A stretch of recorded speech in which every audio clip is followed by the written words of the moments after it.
Welcome back to the Strength Personified podcast. My name is Brittany Cooley. You can call me Britt, and I'm here to help anybody struggling with anything use their struggles as their greatest strengths. And today, this is episode 3, and I wanted to share with you 8 ways you can push through depression. These are the 8 things that work for me. These are things that I have kind of added to my toolbox over the last 10 years post-suicide attempt. And I think it's a good time of year to talk about this. I think any time is a good time to talk about this because it is still kind of a taboo subject. But it's also, we're going into a colder season. Those of us who lived in the Northeast or on the East Coast in general, it's getting colder. And the seasonal depression is starting to kick in. It's getting darker earlier. It's staying darker later in the day. The sun is not out as much anymore. And that can be really, really hard for those of us who struggle with any kind of depression. And I've personally, just to be super transparent with everyone, I've really been struggling the last couple weeks, like hard. And I've really had to ground myself in my behaviors that keep me strong and keep me focused and keep me motivated and bust me out of that dark cloud overhang that, those of us who struggle with depression feel all the time. And, I kind of narrowed it down to 8 things, and I wanted to share that with you guys for those of you who also struggle with depression, for anybody who has family members who struggle with depression, they don't know what it's like, or maybe you can't relate. And if you can't, I can speak on behalf of all of us. We are very jealous of you. I don't know what it's like not to struggle, really. I've kind of made it my forte. But these are things that you can do. These are things that I do to force myself out from underneath that dark cloud. And sometimes they work, sometimes they don't. But the consistency within these 8 behaviors over time does make a difference. This time of year has always been hard for me. My mom's death anniversary, my mom's birthday, it's like after my suicide attempt anniversary, it's like all downhill from there until like Christmas time. I don't know. It's hard for me. And especially with all of the things I've even struggled with in the last year in my life. It's not a soup, like going into the holiday season. It's so fulfilling now because I have a beautiful daughter and I'm so excited to create the magic for her like my mom used to do for me, but it's still a lonely fucking time of year for anybody who's a single mom. Like, I'm fucking lonely, and all of us single moms are lonely, and we're like stressed out about Christmas presents and Bria's birthday, our birthdays, if the birthdays are in the, towards Christmas, which Bria was born on Thanksgiving 2 years ago. So she's going to be 2 this year, right? The week of Thanksgiving. And then, it's Christmas, and it's like, it's a really lonely time of year for those of us who don't have someone to share your life with. And while I love my dogs and I love my kid, it's shitty. It's shitty. And I think that has a lot to do with my shit as well. But these 8 things kind of keep me focused. I do have so much to be grateful for. I have a lot of really awesome things happening. My book is coming out this month on Halloween. If I fucking finish it, it's almost done. Don't worry. I'm just tying up loose ends, but it's been a project and a process. It's been like years and years in the making.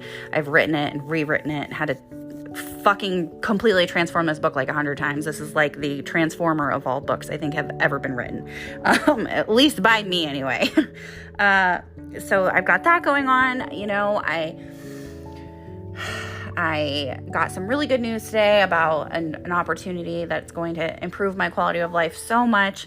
I have a great job. I have a beautiful, healthy daughter. I have a nice home. I have, I have so much to be grateful for. But at the end of the day, depression doesn't care if everything's okay in your life. It's still going to fucking come in and lie to you and make you feel like a complete piece of shit. And if you're not super grounded in things to keep you well, it's really easy to get slid back into the dark cloud. The rock bottom basement door becomes visible again, and it's a sad, scary time. And it's really hard to try to explain that to someone who doesn't get it. So I'm talking to those of you who do get it, and those of you who have an open mind to learning a little bit more about what it's like to have depression, what we have to consistently do every fucking day, aside from just take medication and wake up and do life, to keep our shit together. So these are the 8 things that help me. I hope they help you. Please share this episode with somebody if you know they're struggling or if you find it beneficial.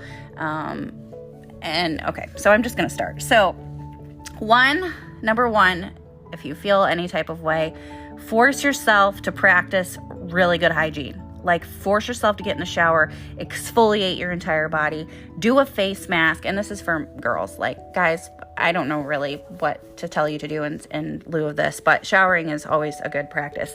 But showering, do your hair, straighten your hair, curl your hair, put makeup on, make yourself look presentable. Physical, like, outer order brings inner calm, and just being clean and looking good always improves your mood, even if you don't feel like it. Trust me.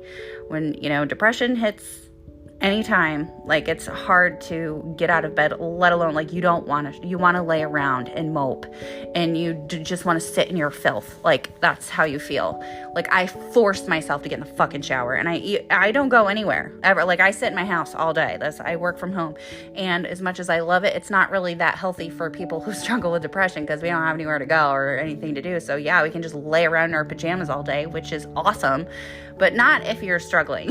So every day I force myself to get in the shower, put my makeup on. I always feel so much better, even if I don't feel like it. I always feel so much better. So get up, make yourself shower, put your makeup on, do your hair, put clothes on that you feel comfortable in, and start there. I guarantee you will feel better. Number 2, force yourself to exercise. Force yourself. And I'm not saying you got to do an insanity workout, but push play for 5 minutes on your, at-home workout video. 5 minutes. Just give yourself 5 minutes. Like, I'm just going to do 5 minutes. I'm guessing you're probably going to do more than 5 minutes. Force yourself to walk around the block. Every day, I go for a walk, and I don't know what, like, most days, I would say more days than not, I don't want to. Like, I just want to say, I go drop my kid off at daycare, and I just want to crawl back in my bed and snuggle with my blankets and go back to sleep and, like, forget all of the things that I have to do, right? Like, but I don't. I force myself to put my sneakers on and walk around the block. And I'm like, I'm just going to walk around the block. 1 block. I can do that. I always end up walking further, walking longer, getting my 2.5 or 3 miles in every time. And when I walk out of my house, I don't want to do any of it. So creating that momentum in your life, huge. Force yourself to move your body. Exercise is the most natural and the best way to feel better. Creating those natural endorphins that's the best thing that you can do for your mental health. Physical health and mental health go hand in hand. So force yourself to work on yourself physically every day. Number 3, if you're really struggling, if you sit in a cycle of suck a lot, or if you're overwhelmed, start one task, and this is number 3, start one task and complete one task. Sounds simple, but anybody who also struggles with ADHD, attention deficit, or anything, or you're like stuck in a state of overwhelm, you have 900 things to do and you don't know where to start, just do one thing, start to finish one thing. You acting and being productive and helping you create that, like, feeling of accomplishment and checking that box off is just going to create more momentum for more productivity, which is in turn going to make you feel better. So start and complete one thing.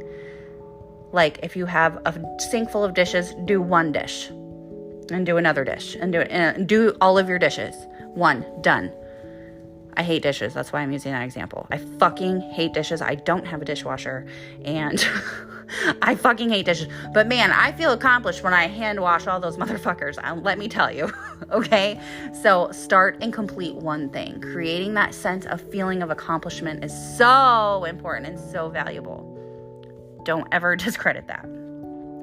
Number 4, this is a huge one for me. Music. Listen to music. I love angry fucking rock music. I love heavy metal. I love I Prevail and Slipknot and Pop Evil and I love so many bands. In Flame. Like, I love angry music. It's so therapeutic to me. And I know I'm sick, and maybe you don't like angry music. Maybe you like sappy country music, which we are not the same, but it's fine. Whatever kind of music you like, it is therapy. Sing your favorite song at the top of your lungs. I have my AirPods in, and I blast the angriest fucking music.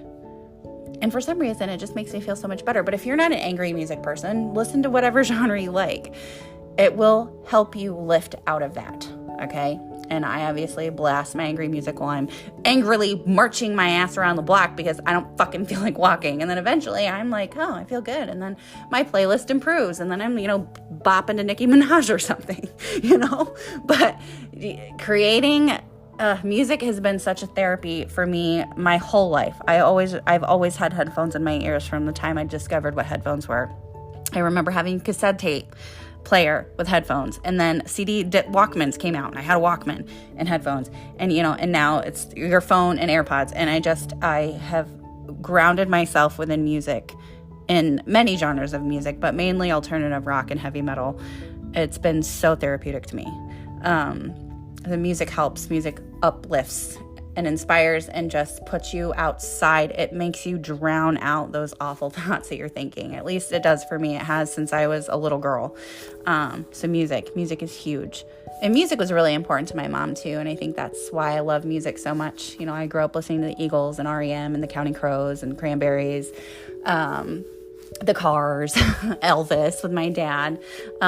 So I think I've always had a huge appreciation of all kinds of music, but I like me some angry jams. And you know what? Try it out. If you're not a heavy metal person, but you're in a bad fucking mood, blast a song like that. I'll give you a song to listen to. Blast Custer by Slipknot. Okay? Just do it. It's scary. If you're not into heavy metal, you're going to be scared. But there's something about screaming just fuck me up is like really therapeutic when you're like in a bad place. Just do it. You'll love it. Just try it out. Just try it out. Humor me. Okay. Number 5, along with listening to music, listen to podcasts, listen to inspirational shit. If you need inspirational shit to listen to, thank you for listening to this podcast and me right now, but I'm not saying I'm the end all be all for it. I mean, Lewis Howes has changed my life. You can learn pretty much anything on his podcast and feel enlightened in every way, shape, and form. He's got hundreds and hundreds and hundreds of episodes to listen to. Please go listen to his podcast. Or Chalene Johnson. She's got awesome content. She has a couple podcasts. I don't know why those are the two that are ringing out to me, but listen to a personal development book. Gabby Bernstein has a great podcast. There's so much good personal development content out there to hype you up and make you feel good. And that is what it's for. And I do. When I'm like feeling down, I'm like, all right, Lewis, what do you got for me? And usually the universe knows what I need. And whatever episode's up this week is like exactly what I need to hear. And I'm like, oh, fuck, I'm fine. But really try to get into a space of personal development if you're not, because I swear it is the only reason why I am living and breathing today. It is the only reason. I discovered Shaun T, and then, I listened to Chalene Johnson's podcast, and then I found Lewis Howes' podcast from Chalene Johnson's podcast, and then here I am. So trust me when I tell you, it will change your life. Start listening to podcasts. Start with Lewis. I love you, Lewis. Okay. Anyway. Number 6, animals. If you're not an animal person, then don't listen to this. And if you're more of a Jeffrey Dahmer person, please don't listen to this. But pet therapy is so important. Man, I just snuggle my dogs and like sniff them and kiss their faces. And they just know, like, animals are so in tune to their humans and like what's wrong. And man, especially Brutus, like Brutus has been with me through some fucking shit, man. And he is my best friend. And sometimes like he drools and he sheds and he's dirty half the time, but there's nothing better than just laying down and having him like lay right next to me. He's a mama's boy. He just crawls right up and puts his head on my chest, and there's a reason why there's therapy dogs, like there is. Spend time with your animals if you have them. It will help lift you out of that. And this sounds dumb to many people, I'm sure, but Brutus has saved my life on more than one occasion, just by being there and by loving me. And I know it's corny, but fuck you. It's true. Number 7, and this should probably be higher on the list. I just made a random list. There's no like order, but these are just the 8 things. So number 7 is gratitude. Try to think about, even if you're so sad or something really shitty is going on in your life, or somebody upset you, or you're struggling with grief or loss or anything at all, focus on what you have to be grateful for. Write a list of everything you have to be grateful for. And I'm talking everything. Like, you woke up today. That's something to be grateful for. There are many people who did not. You were born. Many people were not. You have electricity and food and a shower and all these things, like everything you have clothes to wear. They might not be the clothes you want to wear, but you have clothing. You're not walking around naked unless you live in like a nudist colony somewhere, and that's interesting, but obviously that doesn't pertain to you. But you have people who love you. You have people who care about you. And even if you think you don't, and I know what this feels like, I do. I can hear somebody listening to this saying, no, Brittany, I don't have anybody that gives a fuck. That's not true. I give a fuck, first of all. But you have people who care about you. Like, even in my darkest of days, I'm still so grateful that I can shower every day. Because I know what it's like to not be able to. I'm so grateful that I have food to eat. Because I know what it's like to starve for weeks and not know where my next meal's coming from. I'm so grateful for the roof over my head because I know what it's like not to have one. And even just going back to those basic things to be grateful for, and think of how many people don't have what you have, or think of how long you prayed for what you have now, all that cliche bullshit. It's true. It's all true. So focusing on everything I have to be grateful for really helps me pull out of that cycle of suck. Sometimes it's a little harder than others. And it's attitude is everything, and perspective is everything, and perception is everything, right? But it really makes a big difference. So make a daily gratitude journal. Make a list. I have I write it in my planner now. I have books and books. I have journals and journals and journals and journals full of just, and some of them are like, there's only 3 things. I'm grateful I woke up today. I'm grateful for my dad. And this is before Bria. I'm grateful for dinner or something. Like really basic, but you're still focusing on what you have rather than what you don't, right? And that's something I've really had to focus on lately because I don't know. I'm fucking sad, man. Like I've been really fucking sad for a while. And it's just, why? It's so annoying, right? But focusing on everything that I have now, more than I've ever had in my whole life, is like, wow, you really need to like fuck off. Like Brittany, I literally have to tell myself to fuck off because all the things I have today are literally everything I've prayed for my whole life, literally, since I was a little girl.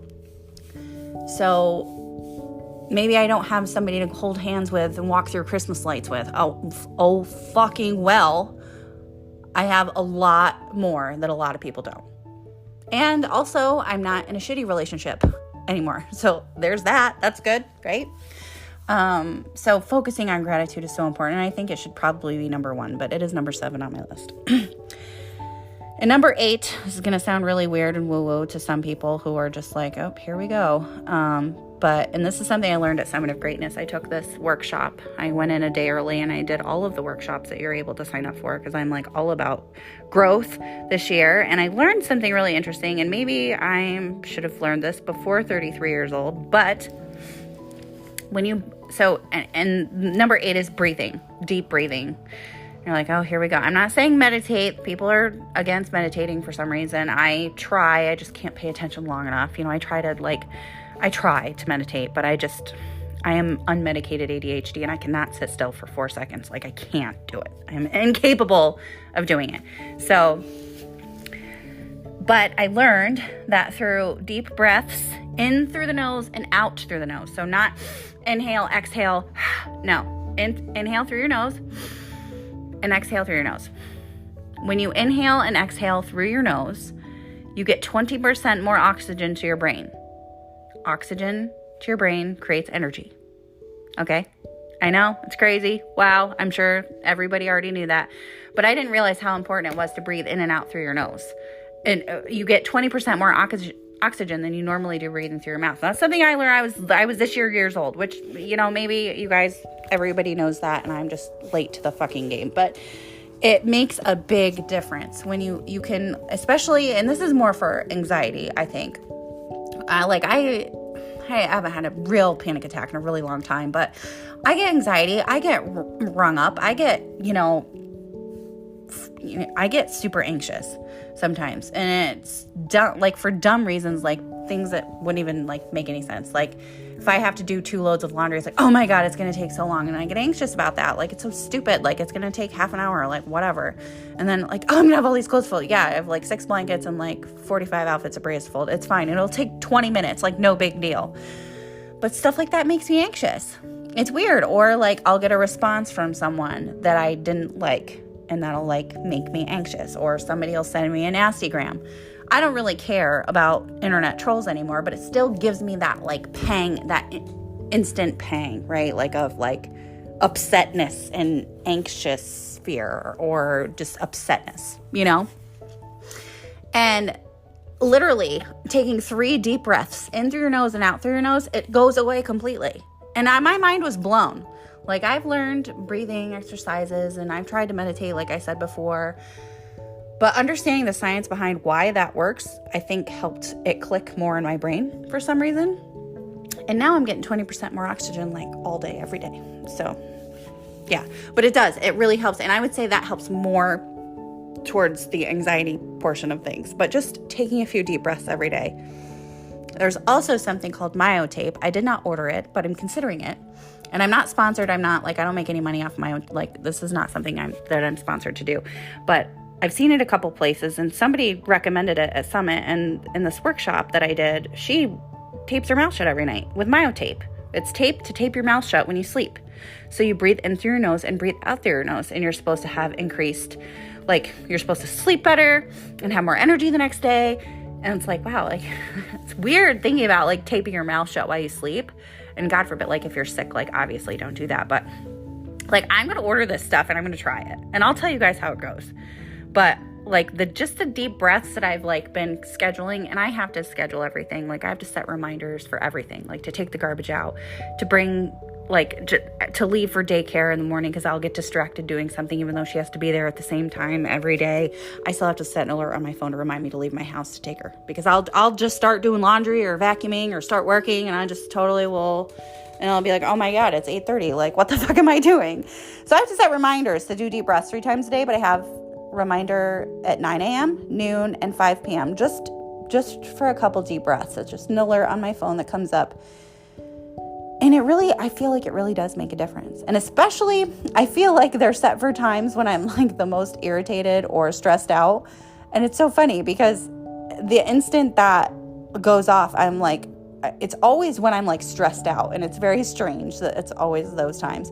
But I take those deep breaths and it goes away. I'm like, oh my God, I'm so glad that I did this deep breath thing on my phone. I'm so glad I'm doing it. So in through the nose, out through the nose, just take a couple deep breaths. Everything will get better. You got this. So those are my 8 things. I'll recap really quickly.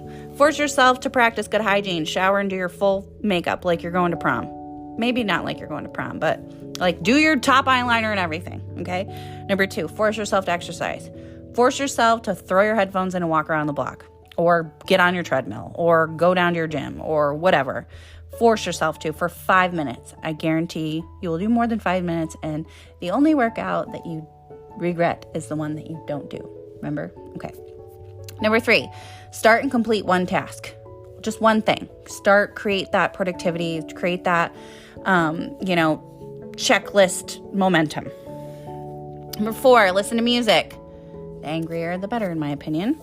Number 5, podcast, personal development. Lewis Howes, listen to him. It'll change your life. 6, pet therapy. Spend time with your pets. Spend time with anybody's pets. If you know somebody with a mini pony, go pet the mini pony. It'll probably make you smile and feel a lot better. And who isn't a better person for feeding a mini horse a baby carrot? I mean, really. Come on. All right. Number 7 is gratitude. I do gratitude every day, and now I do it in my planner, but I have books and books of gratitude journals, and really focusing on what you have instead of focusing on what you don't is a huge way to shift your perspective and get yourself out from underneath that cloud. And number 8, the deep breathing, like I said, in through the nose, out through the nose, creates more oxygen to your brain, which creates more energy, which creates more dopamine, which creates more things that make you happy. I hope this was helpful. I love you guys. Thank you so much for being here and listening to me ramble on about my life and things. I have a lot of ideas for really good podcast guests coming down the pike. As it gets closer, my book is coming out. I'll share more details about that. Please leave me a 5-star review on Apple Podcasts or Spotify. I appreciate every single review so much. Thank you for sharing this with your friends who are struggling. And remember, you are not alone. You matter. And I love you. I'll see you next time.